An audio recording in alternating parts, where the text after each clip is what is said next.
नमस्कार, आप देख रहे हैं सारा सच। मैं हूं आपके साथ शिवांगी। जानेंगे बिहार और झारखंड के कुछ बड़ी खबरों को विस्तार से। बिहार में जहरीली शराब ने छीन ली जिंदगी। बेतिया में अब तक 14 की मौत। शराब के धंधेबाज गांव छोड़कर फरार। पश्चिम चंपारण में लौरिया और रामनगर प्रखंड क्षेत्र में मृतकों की संख्या 14 हो गई है। शुक्रवार को 6 और मरने वालों की पहचान की गई है। गुरुवार को भी 8 लोगों की पहचान हुई थी। सभी की मौत जहरीली शराब पीने के होने की आशंका जताई जा रही है। जिला प्रशासन की ओर से गाँव में गुरुवार रात से ही छापेमारी की जा रही है। मामले में मुमताज मियां के भाई भोला मियां के बयान पर 2 नामजद समेत अज्ञात पर एफआईआर दर्ज की गई है। पुलिस ने एक आरोपित धंधेबाज के पुत्र को गिरफ्तार किया है। वहीं 5 अन्य को हिरासत में लेकर पूछताछ की जा रही है।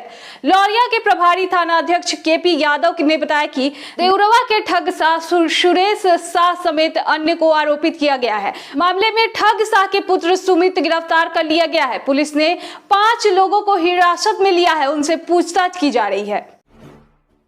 नीतीश सरकार का बड़ा फैसला, कई बड़े अधिकारियों की बदली जिम्मेदारी।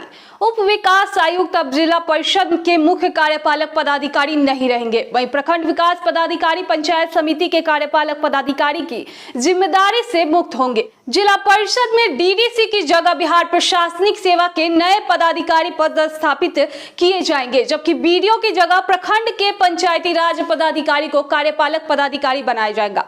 मुख्यमंत्री नीतीश कुमार की अध्यक्षता में शुक्रवार को राज्य कैबिनेट की बैठक में इसकी मंजूरी दी गई। इसको लेकर पंचायती राज अधिनियम 2006 में संशोधन विधेयक अब विधानमंडल के मॉनसून सत्र के पेश किया जाएगा। जिला परिषद के मुख्य कार्यपालक पदाधिकारी उप सचिव स्तर के पदाधिकारी होंगे। ये सिर्फ जिला परिषद का काम देखेंगे। डीडीसी के जिम्मे और भी कई कार्य होते हैं, जिसके कारण जिला परिषद के काम पर वह पूरा ध्यान नहीं दे पाते थे। इसको देखते हुए राज्य सरकार ने इस निर्णय लिया है। विभाग से 5 जिलों और प्रखंडों से यह लगातार शिकायतें आती रही है कि डीडीसी और बीडीओ पंचायत के काम पर पूरा ध्यान नहीं दे पा रहे हैं। अन्य भी कई जिम्मेदारियों उन पर पदाधिकारियों पर है। इस कारण से जिला परिषद और पंचायत का काम प्रभावित हो रहा है। विभाग ने लगातार समीक्षा के दौरान यह महसूस किया था। मेडिकल इंजीनियरिंग और खेल विश्वविद्यालयों को नीतीश सरकार ने दी मंजूरी। जल्द होगी भर्ती।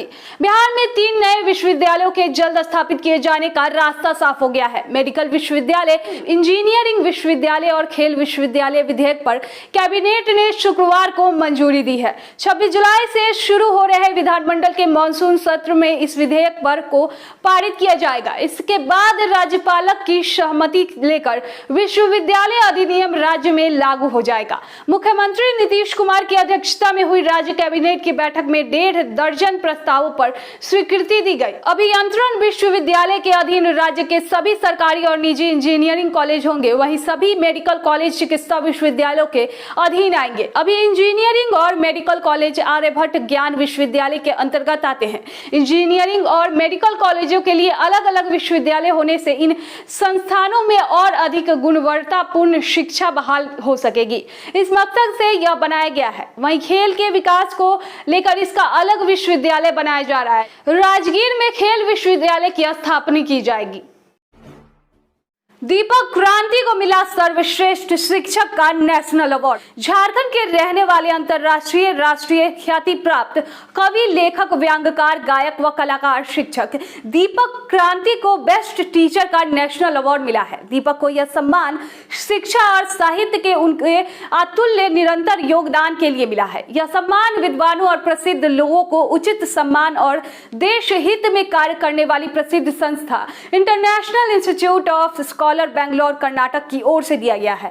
विदित हो कि इससे पूर्व भी दीपक 2 दलित साहित्य अकादमी पुरस्कार, राष्ट्रपति पुरस्कार, राष्ट्रीय युवा रत्न सम्मान और देश विदेश में 300 से अधिक कई सम्मान मिल चुके हैं। झारखंड के हार्डकोर नक्सल प्रभावित लातेहार जिले के लुकुइया बोदा जंगलों से अपना बचपन गुजारने वाले दीपक की प्रतिभा उसी समय से लोगों ने जान लिया था जब 7वीं कक्षा में फेल होने के बाद अगले साल पूरे विश्वविद्यालय में टॉपर बनके उन्होंने दिखाया था। इसके अलावा बचपन से ही उन्हें कविता लिखने और पढ़ाने का जुनून रहा है। अपनी पढ़ाई उन्होंने कोचिंग पढ़ा के किया, जिसमें गरीब बच्चों को वो निःशुल्क पढ़ाते थे और आज उनके पढ़ाए सैकड़ों दोनों बच्चे सरकारी व अन्य संस्थानों में कार्यरत है। उन्होंने 4 विषयों के साथ मास्टर डिग्री, हिंदी व संस्कृत अलग अलग शिक्षक विषयों के साथ 2 बीएड डिग्री, मास कॉम में मास्टर डिग्री, 2 नेट, 4 बार सीटेक, एमफिल समेत पढ़ाई का एक नया रिकॉर्ड अपनी मेहनत से कायम किया।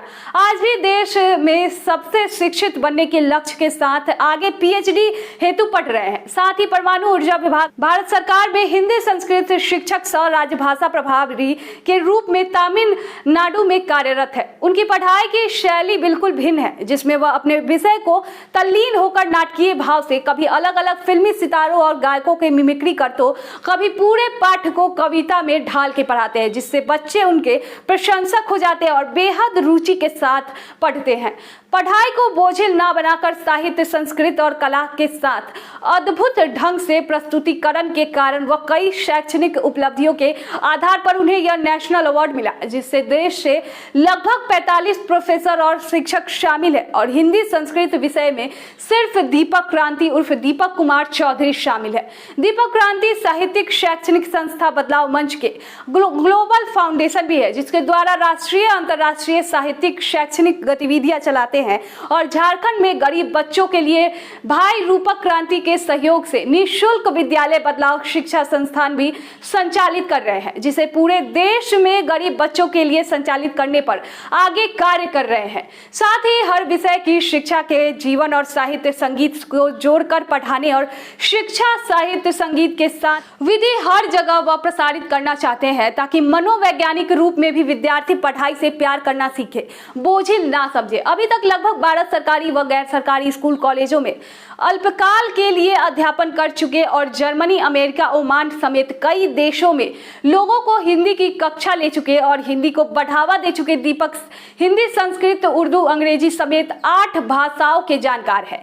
साहित्य और शिक्षा के अनुभवी दीपक क्रांति को इस अद्भुत उपलब्धि पर उनके नाना नानी, माँ, भाई रूपक क्रांति बदलाव मंच महिला अध्यक्ष रूपा व्यास, रुपेश कुमार, शैलेंद्र पयासी, फुलचंद्र महतो, सुनील दत्त, गुरुचरण पात्रा समेत अनेक शिक्षकों और उनके विद्यार्थियों ने हर्ष व्यक्त किया है।